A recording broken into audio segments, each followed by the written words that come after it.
Alaikum. Peace to you all. My name is Saba Ahmed. I'm a law student at American University.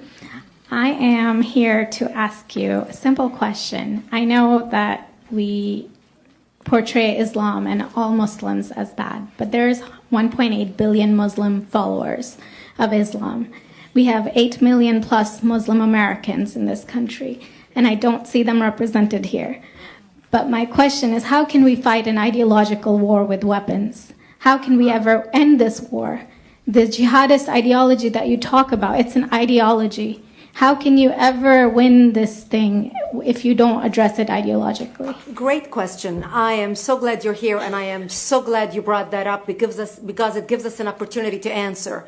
What I find so amazing is since the beginning of this panel, which we are here about Benghazi attack against our people, not one person mentioned Muslims. We are here against Islam, or we're launching war against Muslims. We are here to discuss how 4 Americans died and what our government is doing. We were not here to bash Muslims. You were the one who brought up the issue about most Muslims, not us. And since you brought it up, allow me to elaborate with my answer. There are 1.2 billion Muslims in the world today. Of course, not all of them are radicals. The majority of them are peaceful people. The radicals are estimated to be between 15 to 25%, according to all intelligence services around the world. That leaves 75% of them peaceful people. But when you look at 15 to 25% of the world Muslim population, you're looking at 180 million to 300 million people dedicated to the destruction of Western civilization. That is as big of the United States. So why should we worry about the radicals, 15 to 25%? Because it is the radicals that kill. Because it is the radicals that behead and massacre. When you look throughout history, when you look at all the lessons of history, most Germans were peaceful. Yet the Nazis drove the agenda. And as a result, 60 million people died.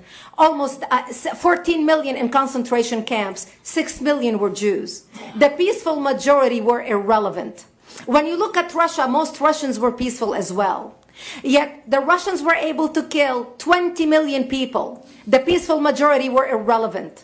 When you look at China, for example, most Chinese were peaceful as well. Yet the Chinese were able to kill 70 million people. The peaceful majority were irrelevant. When you look at Japan prior to World War II, most Japanese were peaceful as well. Yet Japan was able to butcher its way across Southeast Asia, killing 12 million people, mostly killed with bayonets and shovels. The peaceful majority were irrelevant. On September 11th in the United States, we had 2.3 million Arab Muslims living in the United States.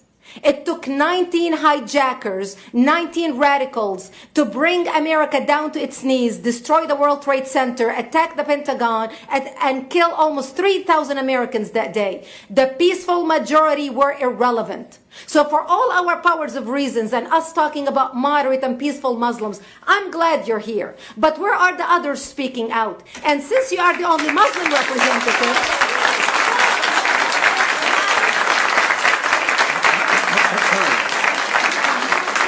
applause till the end.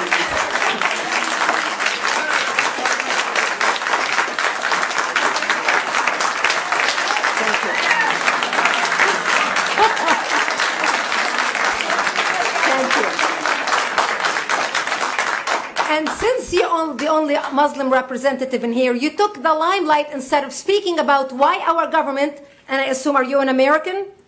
You're an American citizen. So as an American citizen, you sat in this room and instead of standing up and saying a question or asking something about our 4 Americans that died and what our government is doing to correct the problem, you stood there to make a point about peaceful, moderate Muslims. I wish you brought 10 with you to question about how we can hold our government responsible.